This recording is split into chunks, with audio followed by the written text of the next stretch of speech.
Hi students, എല്ലാവരും സുഖമായിരിക്കുന്നു എന്ന് വിശ്വസിക്കുന്നു. ഒരു കാര്യം പ്രത്യേകം ഓർമ്മിപ്പിക്കാനുള്ളത്, ഞാൻ അയച്ചു തരുന്ന ക്ലാസ്സുകൾ കാണുകയും കേൾക്കുകയും ചെയ്യുന്നതോടൊപ്പം നിങ്ങൾക്ക് തന്നിരിക്കുന്ന നോട്ടുകൾ ക്ലാസ്സുമായി കമ്പയർ ചെയ്ത് പഠിക്കേണ്ടതാണ്. തന്നിരിക്കുന്ന നോട്ടുകൾ ക്വസ്റ്റ്യൻ ആൻസർ ടൈപ്പിലാണ്. അതുകൊണ്ട് പരീക്ഷയ്ക്ക് തയ്യാറെടുപ്പുകൾ നടത്തുമ്പോൾ ഉണ്ടാകാവുന്ന സംശയങ്ങൾ എന്നോട് ചോദിച്ച് മനസ്സിലാക്കണമെന്ന് അറിയിക്കുന്നു. എന്നാൽ കഴിയുന്ന രീതിയിൽ ഞാൻ അത്തരം സംശയങ്ങൾ തീർത്തു തരാം. എപ്പോഴും പറയുന്നത് പോലെ പാഠഭാഗങ്ങൾ പേടിയോടുകൂടി സമീപിക്കാതെ രസകരമായി മനസ്സിലാക്കുവാനാണ് ശ്രമിക്കേണ്ടത്. ഇന്ന് നമ്മൾ പ്രോട്ടീൻ സിന്തസിസ് എന്ന പാഠഭാഗമാണ് ഡിസ്കസ് ചെയ്യുന്നത്. ഇത് പരീക്ഷയ്ക്ക് വരാൻ സാധ്യതയുള്ള പ്രധാന ഭാഗമാണ്. എസ്സേ ക്വസ്റ്റ്യൻ കൂടാതെ നിരവധി ചെറിയ ചോദ്യങ്ങൾ ഇതിൽ നിന്ന് നമുക്ക് പ്രതീക്ഷിക്കാം. എന്താണ് പ്രോട്ടീൻ സിന്തസിസ് എന്ന് നമുക്ക് നോക്കാം. പെപ്റ്റൈഡ് ബോണ്ട് വഴി അമിനോ ആസിഡുകൾ സീക്വൻസായി കൺസ്ട്രക്റ്റ് ചെയ്ത് പ്രോട്ടീൻ നിർമ്മിച്ച് എടുക്കുന്ന പ്രക്രിയയാണ് പ്രോട്ടീൻ സിന്തസിസ്. ഇങ്ങനെ നിർമ്മിക്കുന്ന ചെയിനിനെ പോളിപെപ്റ്റൈഡ് ചെയിൻ എന്നാണ് പറയുന്നത്. നിരവധി അമിനോ ആസിഡിൻ്റെ ഒരു പ്രോട്ടീൻ മോളിക്യൂൾ അഥവാ തന്മാത്രയായിരിക്കും ഈ ചെയിൻ. ഇനി materials required for protein synthesis, protein നിർമ്മാണത്തിന് ആവശ്യമായ ഘടകങ്ങൾ. പ്രധാനമായും DNA അഥവാ gene, mRNA, tRNA, ribosome, manganese അല്ലെങ്കിൽ മഗ്നീഷ്യം അയോണുകൾ, amino acids, RNA polymerase, amino acyl synthetase, methionyl transferase, translocase, amino peptides, protein factors, ATP, GTP, CTP തുടങ്ങിയവയാണ് protein നിർമ്മാണത്തിന് ആവശ്യം വേണ്ട പ്രധാനപ്പെട്ട ഘടകങ്ങൾ. ഇവ വിവിധ ഘട്ടങ്ങളായി പ്രോട്ടീൻ സിന്തസിസ് എന്ന പ്രോസസ്സിൽ പങ്കെടുക്കുകയോ ഉപയോഗിക്കപ്പെടുകയോ ചെയ്യും. അടുത്തത് mechanism of protein synthesis. Protein സിന്തസിസിൻ്റെ ഘട്ടങ്ങൾ. ഇതിനെ 3 സ്റ്റേജായി തരംതിരിച്ചിരിക്കുന്നു. ഒന്നാമത്തത് ട്രാൻസ്ക്രിപ്ഷൻ, രണ്ടാമത്തത് ട്രാൻസ്ലേഷൻ, മൂന്നാമത്തത് processing of post transcriptional product. ഒന്നാമത്തത് ട്രാൻസ്ക്രിപ്ഷൻ, രണ്ടാമത്തത് ട്രാൻസ്ലേഷൻ, മൂന്നാമത്തത് post transcriptional processing of product എന്നിവയാണ്. ഇനി നമുക്ക് ട്രാൻസ്ക്രിപ്ഷൻ എന്താണെന്ന് നോക്കാം. DNA ടെംപ്ലേറ്റിൽ നിന്നും RNA നിർമ്മിക്കുന്ന പ്രക്രിയയാണ് ട്രാൻസ്ക്രിപ്ഷൻ. DNA-യുടെ വിവിധ ഭാഗങ്ങളിൽ നിന്നുമായി 3 തരത്തിലുള്ള RNA-കളാണ് നിർമ്മിക്കപ്പെടുന്നത്. അവ messenger RNA, transfer RNA, ribosomal RNA എന്നിവയാണ്. കഴിഞ്ഞ ക്ലാസ്സിൽ സൂചിപ്പിച്ചതുപോലെ ട്രാൻസ്ക്രിപ്ഷൻ പ്രോസസ്സിന് പ്രധാനമായും 3 സ്റ്റേജുകളാണ് ഉള്ളത്. ചിത്രത്തിൽ ഈ സ്റ്റേജുകൾ നിങ്ങൾക്ക് കാണാൻ കഴിയും. ഒന്നാമത്തത് ഇനിഷ്യേഷൻ, രണ്ടാമത്തത് ഇലോങ്ങേഷൻ, മൂന്നാമത്തത് ടെർമിനേഷൻ എന്നിവയാണ്. ഇങ്ങനെ ന്യൂക്ലിയസിൽ വെച്ച് നിർമ്മിക്കുന്ന RNA-കൾ അവിടെ വെച്ച് തന്നെ പ്രോസസ് ചെയ്ത് ആക്ടിവേറ്റ് ആക്കിയാണ് ന്യൂക്ലിയസിൽ നിന്നും പുറത്തേക്ക് അയക്കുന്നത്. ഈ RNA-കളാണ് പ്രോട്ടീൻ സിന്തസിസിൽ പങ്കെടുക്കുന്നത്. ഇനി ട്രാൻസ്ലേഷൻ എന്താണെന്ന് നോക്കാം. DNA-യിലെ ബേസ് സീക്വൻസുകൾക്ക് അഥവാ കോഡുകൾ RNA കോഡുകളായി മാറുകയും RNA-യിലെ കോഡുകൾക്ക് അനുസരിച്ച് അമിനോ ആസിഡുകൾ പെപ്റ്റൈഡ് ബോണ്ടിലൂടെ അമിനോ ആസിഡ് ചെയിൻ അല്ലെങ്കിൽ എൻസൈം ഉൽപ്പാദിപ്പിക്കുകയും ചെയ്യുന്ന പ്രോസസ്സാണ് ട്രാൻസ്ലേഷൻ. ഒന്നുകൂടി പറയാം. DNA സീക്വൻസുകൾ RNA കോഡുകളായി മാറുകയും RNA കോഡുകൾക്ക് അനുസരിച്ച് അമിനോ ആസിഡുകൾ പെപ്റ്റൈഡ് ബോണ്ട് വഴി അമിനോ ആസിഡ് ചെയിൻ അല്ലെങ്കിൽ എൻസൈം ഉൽപ്പാദിപ്പിക്കുന്ന പ്രക്രിയയാണ് ട്രാൻസ്ലേഷൻ എന്ന് പറയുന്നത്. Steps involve in translation. പ്രധാനമായും 5 ഘട്ടങ്ങളായിട്ടാണ് ട്രാൻസ്ലേഷൻ പ്രോസസ്സ് നടക്കുന്നത്. ഒന്നാമത്തത് ആക്ടിവേഷൻ ഓഫ് അമിനോ ആസിഡ്സ്. രണ്ടാമത്തത് transfer of activated amino acids to tRNA. മൂന്നാമത്തത് ഇനിഷ്യേഷൻ ഓഫ് പോളിപെപ്റ്റൈഡ് ചെയിൻ. നാലാമത്തത് ഇലോങ്ങേഷൻ ഓഫ് പോളിപെപ്റ്റൈഡ് ചെയിൻ. അഞ്ചാമത്തത് ടെർമിനേഷൻ ഓഫ് പോളിപെപ്റ്റൈഡ് ചെയിൻ. ഈ 5 ഘട്ടങ്ങളിലായിട്ടാണ് ട്രാൻസ്ലേഷൻ പ്രോസസ്സ് നടക്കുന്നത്.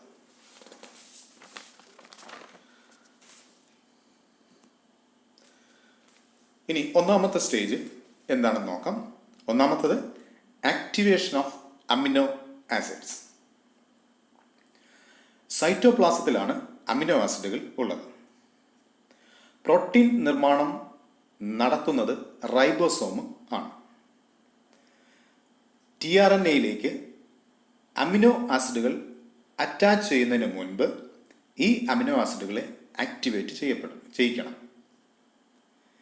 ATP അമിനോ അസൈൽ സിന്തറ്റേസ് എന്ന enzyme ഉപയോഗിച്ച് അമിനോ ആസിഡുകളെ activate ചെയ്യുന്നു. ഇവിടെ അമിനോ ആസിഡുകളെ ആക്ടിവേറ്റ് ചെയ്യാനായി ഉപയോഗിക്കുന്ന എൻസൈമിൻ്റെ പേര് പ്രത്യേകം ഓർത്തിരിക്കണം. അമിനോ അസൈൽ സിന്തറ്റൈസ് എന്ന എൻസൈമാണ്. ഈ എൻസൈം ATPയുടെ സഹായത്താലാണ് ഇനാക്റ്റീവായിട്ടുള്ള അമിനോ ആസിഡുകളെ സൈറ്റോപ്ലാസത്തിൽ ആക്ടിവേറ്റ് ചെയ്തെടുക്കുന്നത്. ഇങ്ങനെ ആക്ടിവേറ്റ് ചെയ്യപ്പെടുന്ന അമിനോ ആസിഡുകളെ അമിനോ അസൈൽ അഡിലിനേറ്റ് അല്ലെങ്കിൽ amino acyl AMP, amino acyl adenosine monophosphate എന്ന പേരിലാണ് അറിയപ്പെടുന്നത്. ആക്ടിവേറ്റഡ് ആയിട്ടുള്ള അമിനോ ആസിഡുകൾക്ക് പറയുന്ന പേരാണ് അമിനോ അസൈൽ അഡിലിനേറ്റ് അല്ലെങ്കിൽ അമിനോ അസൈൽ AMP എന്ന് പറയുന്നത്. അടുത്ത stage transfer of activated amino acid to tRNA അല്ലെങ്കിൽ attachment of activated amino acid with tRNA. സൈറ്റോപ്ലാസത്തിൽ ആക്ടിവേറ്റ് ചെയ്യപ്പെട്ട അമിനോ ആസിഡ് tRNAയുടെ അക്സെപ്റ്റർ ആമിലാണ് അറ്റാച്ച് ചെയ്യപ്പെടുന്നത്. ഇങ്ങനെ tRNAയിലേക്ക് അമിനോ ആസിഡുകൾ ലോഡ് ചെയ്യുന്നതിനെ അമിനോ അസൈലേഷൻ എന്നാണ് പറയുന്നത്. ആക്ടിവേറ്റഡ് ആയിട്ടുള്ള അമിനോ ആസിഡുകൾ tRNAയുടെ അക്സെപ്റ്റർ ആമിലേക്ക് ലോഡ് ചെയ്യപ്പെടുന്ന പ്രവർത്തനത്തിന് അമിനോ അസൈലേഷൻ ഓഫ് tRNA എന്ന് പറയുന്നു. അമിനോ അസൈൽ tRNA സിന്തറ്റേസ് എന്ന എൻസൈമാണ് അമിനോ അസൈലേഷൻ പ്രോസസ്സിനെ കാറ്റലൈസ് ചെയ്യുന്നത് അല്ലെങ്കിൽ അറ്റാച്ച് ചെയ്യാൻ സഹായിക്കുന്നത്. അമിനോ അസൈലേഷൻ നടത്തുന്ന enzyme amino acyl tRNA synthetase എന്ന എൻസൈമാണ്. അമിനോ അസൈലേഷൻ നടന്നുണ്ടാകുന്ന പ്രോഡക്റ്റിനെ അമിനോ അസൈൽ tRNA കോംപ്ലക്സ് എന്ന് പറയുന്നു. അമിനോ അസൈലേഷൻ കഴിഞ്ഞുണ്ടാകുന്ന പ്രോഡക്റ്റിനെയാണ് അമിനോ അസൈൽ tRNA കോംപ്ലക്സ് എന്ന് പറയുന്നത്. ഇനി മൂന്നാമത്തെ ഘട്ടം എന്താണെന്ന് നോക്കാം. മൂന്നാമത്തെ ഘട്ടത്തിനെ ഇനിഷ്യേഷൻ ഓഫ് പോളിപെപ്റ്റൈഡ് ചെയിൻ എന്നാണ് പറയുന്നത്.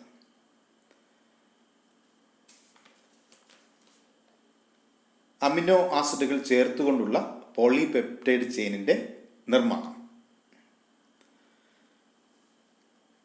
ആദ്യത്തെ അമിനോ ആസിഡിനെ സെലക്ട് ചെയ്ത് റൈബോസോമിൽ എത്തിക്കുന്നതോടെയാണ് പോളിപെപ്റ്റൈഡ് ചെയിൻ പ്രോസസ് തുടങ്ങുന്നത്. ആദ്യത്തെ അമിനോ ആസിഡിനെ സെലക്ട് ചെയ്ത് റൈബോസോമിൽ എത്തിക്കുന്ന പ്രവർത്തനത്തോടു കൂടിയാണ് എൻസൈം നിർമ്മാണം തുടങ്ങുന്നത്. ഇതിന് ആവശ്യം വേണ്ട ഘടകങ്ങൾ ribosome sub unit, amino acyl tRNA complex, mRNA, initiation factor എന്നിവയാണ് ഇനിഷ്യേഷൻ പ്രോസസ്സിന് ആവശ്യം വേണ്ട പ്രധാനപ്പെട്ട ഘടകങ്ങൾ. ഇനി ഇനിഷ്യേഷൻ ഓഫ് പോളിപെപ്റ്റൈഡ് ചെയിൻ ഏതൊക്കെ ഘട്ടങ്ങളിലാണ് നടക്കുന്നതെന്ന് നമുക്ക് നോക്കാം. ഇനിഷ്യേഷൻ ഓഫ് പോളിപെപ്റ്റൈഡ് ചെയിൻ, അതിന് നിരവധി സ്റ്റെപ്പുകളുണ്ട്. റൈബോസോമിൻ്റെ 30S സബ് യൂണിറ്റ് mRNAയിലെ ഇനിഷ്യേഷൻ കോഡോണിൽ വന്ന് അറ്റാച്ച് ചെയ്യപ്പെടുന്നതാണ് ആദ്യത്തെ പ്രോസസ്സ്. റൈബോസോമിൻ്റെ 2 യൂണിറ്റുകളാണുള്ളത്, സ്മോളർ യൂണിറ്റും ലാർജർ സബ് യൂണിറ്റും. അതിലെ സ്മോളർ സബ് യൂണിറ്റിനെ 30S സബ് യൂണിറ്റ് എന്നാണ് പറയുന്നത്. ഇത് mRNAയുടെ ഇനിഷ്യേഷൻ കോഡോണിൽ വന്ന് അറ്റാച്ച് ചെയ്യുന്നതാണ് ആദ്യത്തെ സ്റ്റെപ്പ്. ഇവിടെ mRNAയിലെ ഇനിഷ്യേഷൻ കോഡോൺ എപ്പോഴും AUG എന്നതായിരിക്കും. mRNAയിലെ ഇനിഷ്യേഷൻ കോഡോൺ എപ്പോഴും AUG എന്ന കോഡോൺ ആയിരിക്കും. AUG എന്ന കോഡോൺ കോഡ് ചെയ്യുന്നത് മെത്തിയോണിൻ എന്ന അമിനോ ആസിഡിനെയാണ്. മെത്തിയോണിൻ എന്ന അമിനോ ആസിഡിനെയാണ് ഇനിഷ്യേഷൻ കോഡോൺ കോഡ് ചെയ്യുന്നത്. അതുകൊണ്ട് തന്നെ ഇനിഷ്യേഷൻ പ്രോസസ്സിലേക്ക് ആഡ് ചെയ്യുന്ന ആദ്യത്തെ അമിനോ ആസിഡ് എപ്പോഴും മെത്തിയോണിൻ ആയിരിക്കും.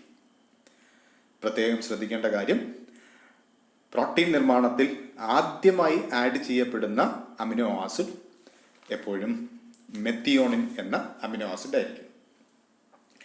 ഇവിടെ AUG എന്ന കോഡോണിന് അനുസൃതമായ ആൻറ്റി കോഡോൺ എപ്പോഴും UAC എന്നതായിരിക്കും. UAC എന്ന ആൻറ്റി കോഡോണോട് കൂടിയ tRNA ആയിരിക്കും മെത്തിയോണിൻ എന്ന അമിനോ ആസിഡിനെ ലോഡ് ചെയ്ത് ഇനിഷ്യേഷൻ സൈറ്റിലേക്ക് കൊണ്ടുവരുന്നത്. ഇങ്ങനെ tRNAയും 30S റൈബോസോം സബ് യൂണിറ്റും mRNAയും കൂടി ചേർന്നുണ്ടാകുന്ന കോംപ്ലക്സിനെ 30S പ്രീ ഇനിഷ്യേഷൻ കോംപ്ലക്സ് എന്നാണ് പറയുന്നത്. ഇവിടെ ഓർത്തിരിക്കണം, tRNA, 30S ribosome sub unit, mRNA ഇവ മൂന്നും കൂടി ചേരുന്ന കോംപ്ലക്സിനെയാണ് 30S പ്രീ ഇനിഷ്യേഷൻ കോംപ്ലക്സ് എന്ന് പറയുന്നത്.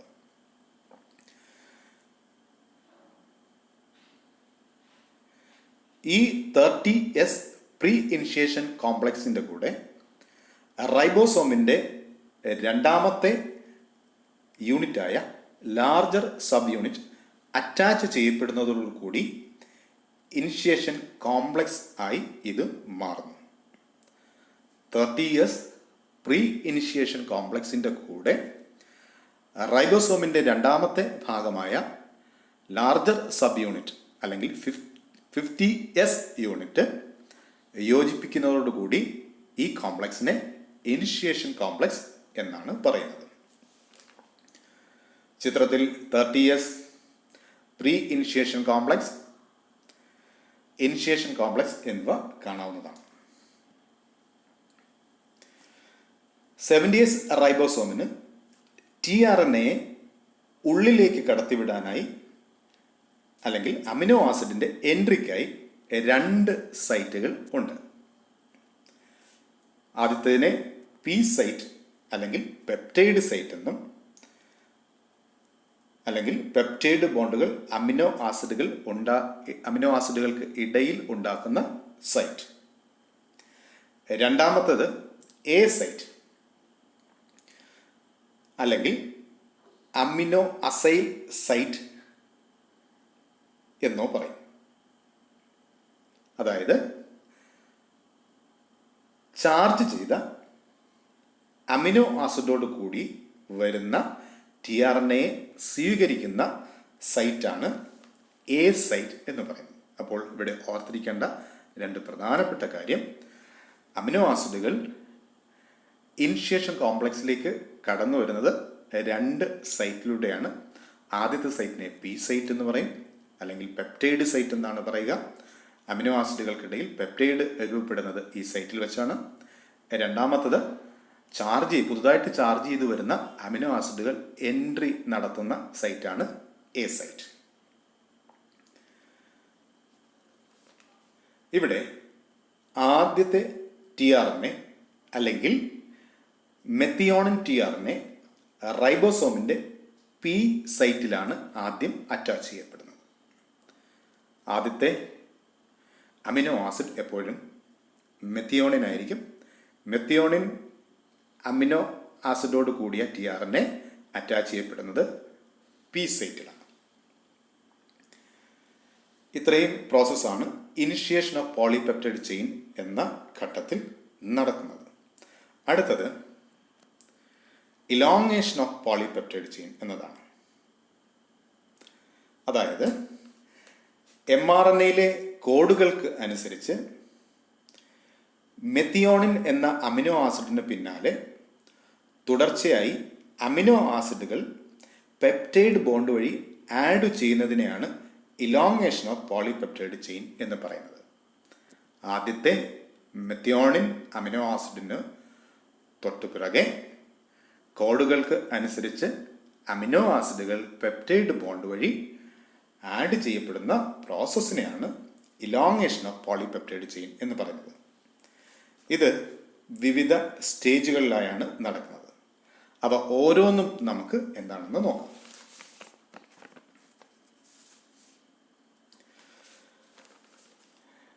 mRNA രണ്ടാമത്തെ കോഡോണിനെ ഒരു ടിആർഎൻഎ റെക്കഗ്നൈസ് ചെയ്യുക അല്ലെങ്കിൽ വായിച്ചെടുക്കുകയും ആ കോഡിന് കറസ്പോണ്ടിങ് ആയ അമിനോ ആസിഡിനെ ലോഡ് ചെയ്ത് 70S റൈബോസോമിൻ്റെ രണ്ടാമത്തെ സൈറ്റായ എ സൈറ്റിലേക്ക് എൻട്രി ചെയ്യിക്കുകയും ചെയ്യുന്നു. ആദ്യത്തെ അമിനോ ആസിഡായ മെത്തിയോണിൻ എന്ന അമിനോ ആസിഡ് പി സൈറ്റിൽ അറ്റാച്ച് ചെയ്താൽ ഉടൻ തന്നെ എ സൈറ്റിലേക്ക് അനുസൃതമായ കോഡിനെ അല്ലെങ്കിൽ എ സൈറ്റിലെ കോഡിനെ വായിച്ചെടുക്കുന്ന ടിആർഎൻഎ അതിന് കറസ്പോണ്ടിങ് ആയ അമിനോ ആസിഡുമായി എ സൈറ്റിലേക്ക് വന്ന് അറ്റാച്ച് ചെയ്യുന്നു. അടുത്ത സ്റ്റേജിൽ എ സൈറ്റിന് കറസ്പോണ്ടിങ് ആയ ആന്റികോഡോണുള്ള ടിആർഎൻഎയും mRNAയും തമ്മിൽ കോഡുകളുടെ പെയറിംഗ് നടക്കുന്നു. ഇങ്ങനെ രണ്ടാമത്തെ ടിആർഎൻഎ എ സൈറ്റിൽ പൂർണ്ണമായും അറ്റാച്ച് ചെയ്യപ്പെടുന്നു. അടുത്ത സ്റ്റേജിൽ പി സൈറ്റിൽ നിന്നും ആദ്യം അറ്റാച്ച് ചെയ്തിരുന്ന മെത്തിയോണിൻ എന്ന അമിനോ ആസിഡും രണ്ടാമതായി എ സൈറ്റിൽ എത്തിച്ചേർന്ന അമിനോ ആസിഡുകൾക്ക് ഇടയിൽ ഒരു പെപ്റ്റൈഡ് ബോണ്ടിങ് നടക്കും. അതായത് രണ്ട് സൈറ്റിലും അമിനോ ആസിഡുകളോട് കൂടിയ ടിആർഎൻഎകൾ അതിൻ്റെ കോഡോൺ ആന്റികോഡോൺ പെയറിംഗ് നടന്നു കഴിഞ്ഞാൽ ഉടൻ തന്നെ ടിആർഎൻഎയുടെ അക്സെപ്റ്റർ ആമിലുള്ള അമിനോ ആസിഡുകൾക്കിടയിൽ പെപ്റ്റൈഡ് ബോണ്ടിങ് നടക്കും. ഇങ്ങനെ രണ്ട് അമിനോ ആസിഡുകൾ പെപ്റ്റൈഡ് ബോണ്ട് വഴി ഒരു ഡൈ പെപ്റ്റൈഡ് ഇവിടെ രൂപപ്പെടുന്നു. ആദ്യ പെപ്റ്റൈഡ് ഉണ്ടാകുന്നതോടുകൂടി മെത്തിയോണുമായി ബന്ധിപ്പിച്ചിരിക്കുന്ന ടിആർഎൻഎ അമിനോ ആസിഡിൽ നിന്നും വേർപെടുന്നു. അതായത് രണ്ട് mRNAകൾക്ക് ഇടയിൽ രൂപപ്പെട്ട ടിആർഎൻഎകൾക്ക് കറസ്പോണ്ടിങ് ആയിട്ടുള്ള അമിനോ ആസിഡുകൾക്കിടയിൽ പെപ്റ്റൈഡ് ബോണ്ട് രൂപപ്പെട്ട് കഴിഞ്ഞാൽ ഉടൻ തന്നെ പി സൈറ്റിൽ നിന്നും ടിആർഎൻഎ വേർപെടുന്നു. ടിആർഎൻഎ ഡീഅസിലേസ് എന്ന എൻസൈമാണ് tRNAയെ മെത്തിയോണിൻ എന്ന എൻസൈമിൽ നിന്നും വേർപെടുത്തുന്നത്. പി സൈറ്റിൽ നിന്നും ഡിസ്അസോസിയേറ്റ് ചെയ്യപ്പെടുന്ന tRNA സൈറ്റോപ്ലാസത്തിലേക്ക് അടുത്ത അമിനോ ആസിഡിനെ പ്രോട്ടീൻ സിന്തസിസിനായി അമിനോ അസൈലേഷൻ നടത്തുവാനായി ഇവിടെ നിന്നും പി സൈറ്റിൽ നിന്നും റിലീവ് ചെയ്ത് പോകുന്നു. അടുത്തതായി റൈബോസോം 5' to 3' ഡയറക്ഷനിൽ മുന്നോട്ട് നീങ്ങുന്നു. അതായത് ആദ്യത്തെ അമിനോ ആസിഡിനെ കൊണ്ടുവന്ന tRNA പി സൈറ്റിൽ നിന്നും ഡിറ്റാച്ച് ചെയ്ത് പോയി കഴിഞ്ഞാൽ ഉടൻ തന്നെ റൈബോസോം സബ് യൂണിറ്റുകൾ 5' to 3' ഡയറക്ഷനിലേക്ക് അടുത്ത കോഡോണിനെ റീഡ് ചെയ്യാനായി മുന്നോട്ട് നീങ്ങുന്നു. അപ്പോൾ രണ്ടാമത്തെ എ സൈറ്റിൽ അറ്റാച്ച് ചെയ്ത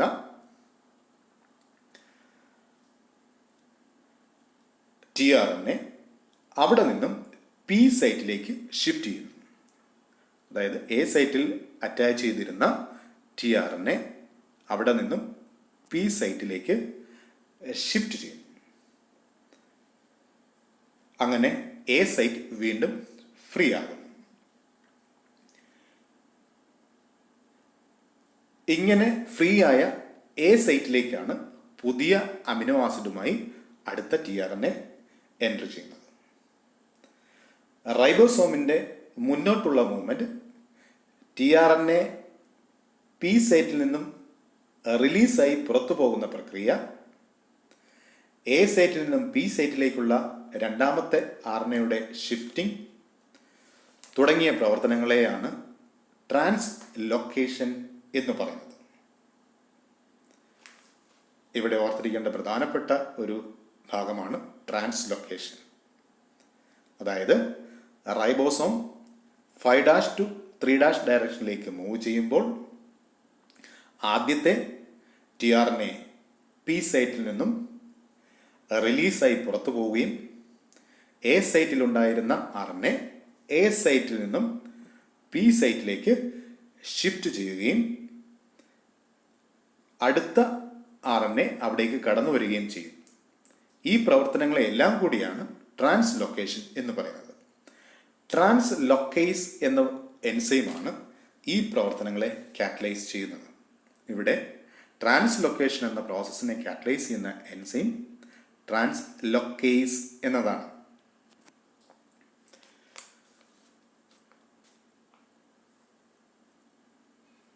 ഇനി അടുത്ത സ്റ്റേജ് mRNAയിലെ മൂന്നാമത്തെ കോഡോൺ റൈബോസോം റെക്കഗ്നൈസ് ചെയ്താലുടൻ അവിടെ കോഡോണിന് അനുസൃതമായ ആന്റി കോഡോണോട് കൂടിയ tRNA റൈബോസോമിൻ്റെ എ സൈറ്റിൽ അറ്റാച്ച് ചെയ്യുന്നു.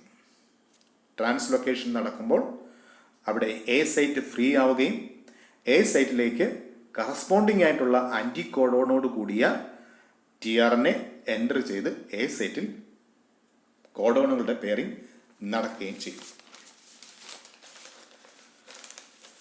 മൂന്നാമത്തെ tRNA എ സൈറ്റിൽ എൻ്റർ ചെയ്ത് കോഡോൺ ആന്റി കോഡോൺ പെയറിംഗ് നടന്നാലുടൻ പി സൈറ്റിലുള്ള RNAയിലെ ഡൈപെപ്റ്റൈഡുമായി മൂന്നാമത്തെ RNA കൊണ്ടുവന്ന അമിനോ ആസിഡ് പെപ്റ്റൈഡ് ബോണ്ട് വഴി പെയറിംഗ് നടത്തും. ഇങ്ങനെ ഡൈപെപ്റ്റൈഡ് ട്രൈപെപ്റ്റൈഡായി കൺവേർട്ട് ചെയ്യപ്പെടുന്നു. ഓർത്തിരിക്കുക, മൂന്നാമത് എൻട്രി ചെയ്ത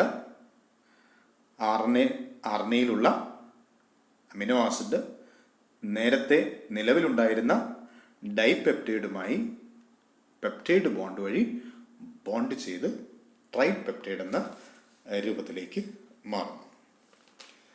അതിനുശേഷം വീണ്ടും റൈബോസോം യൂണിറ്റ് മുന്നോട്ട് നീങ്ങി mRNAയിലെ അടുത്ത കോഡോണിനെ റീഡ് ചെയ്യുന്നു. രണ്ടാമതായി എൻ്റർ ചെയ്ത tRNAയിലെ അമിനോ ആസിഡിൽ നിന്നും ഇപ്പോൾ ഡിസസോസിയേറ്റ് ചെയ്ത് tRNA പി സൈറ്റിൽ നിന്ന് വേർപെടുകയും ആദ്യത്തെ tRNAയ്ക്ക് സംഭവിച്ചതുപോലെ അത് സൈറ്റോപ്ലാസത്തിലേക്ക് അടുത്ത അമിനോ ആസിഡിനെ ചാർജ് ചെയ്യാനായി വേർപെട്ട് പോവുകയും ചെയ്യുന്നു. ഈ പ്രവർത്തനങ്ങൾ നടക്കുമ്പോൾ റൈബോസോം അടുത്ത കോഡിനെ mRNAയിൽ റീഡ് ചെയ്തിട്ടുണ്ടാകും. ഇങ്ങനെ ട്രൈപെപ്റ്റൈഡുകൾ പോളിപെപ്റ്റൈഡുകളായി രൂപപ്പെടുന്ന പ്രക്രിയ മുന്നോട്ട് നീങ്ങിക്കൊണ്ടിരിക്കുന്ന റൈബോസോമിനുള്ളിൽ നടക്കും. ഇങ്ങനെ പോളിപെപ്റ്റൈഡ് ചെയിനുകൾ റൈബോസോമിൻ്റെ ഈ മുന്നോട്ടുള്ള നീക്കത്തിനനുസരിച്ച് റൈബോസോമിനുള്ളിൽ നിന്നും ഉണ്ടായി പുറത്തേക്ക് വരികയും ചെയ്യും. ഇങ്ങനെ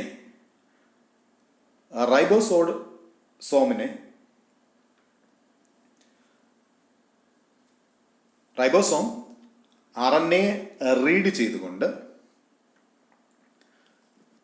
മുന്നോട്ട് നീങ്ങി 25ാമത്തെ കോഡോണിൽ എത്തിച്ചേരുമ്പോൾ ഈ RNAയുടെ ഇനിഷ്യേഷൻ കോഡോണിൽ അടുത്ത ഒരു റൈബോസോം സബ് യൂണിറ്റ് അറ്റാച്ച് ചെയ്യപ്പെടും.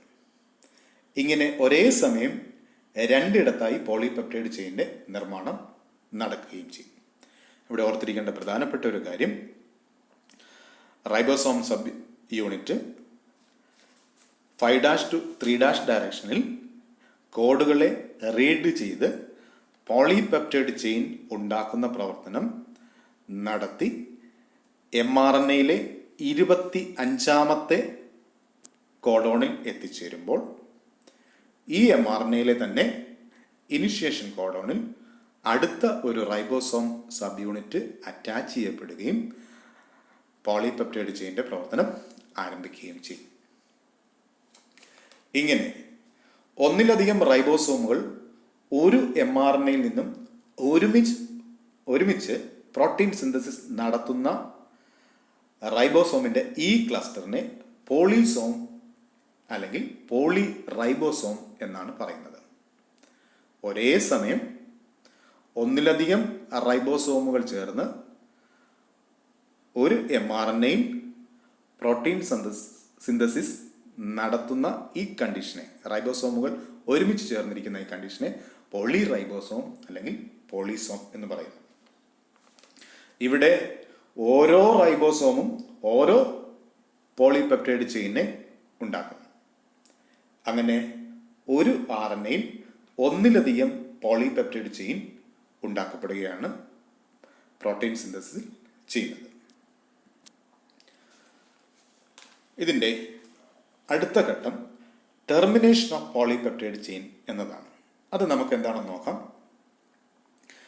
അമിനോ ആസിഡുകൾ ചേർത്തുകൊണ്ടുള്ള പോളിപെപ്റ്റൈഡ് ചെയിൻ നിർമ്മാണ പ്രക്രിയ പൂർത്തിയാകുന്ന പ്രോസസ്സിനെയാണ് ടെർമിനേഷൻ എന്ന് പറയുന്നത്. അമിനോ ആസിഡുകൾ ചേർത്ത് വെച്ചുള്ള പോളിപെപ്റ്റൈഡ് ചെയിൻ നിർമ്മാണ പ്രക്രിയ പൂർത്തിയാകുന്ന പ്രോസസ്സിനെയാണ് ടെർമിനേഷൻ ഓഫ് പോളിപെപ്റ്റൈഡ് ചെയിൻ എന്ന് പറയുന്നത്. അതായത് റൈബോസോം സബ് യൂണിറ്റ് mRNAയുടെ 3' എൻഡിൽ എത്തുമ്പോൾ ടെർമിനേഷൻ നടക്കും.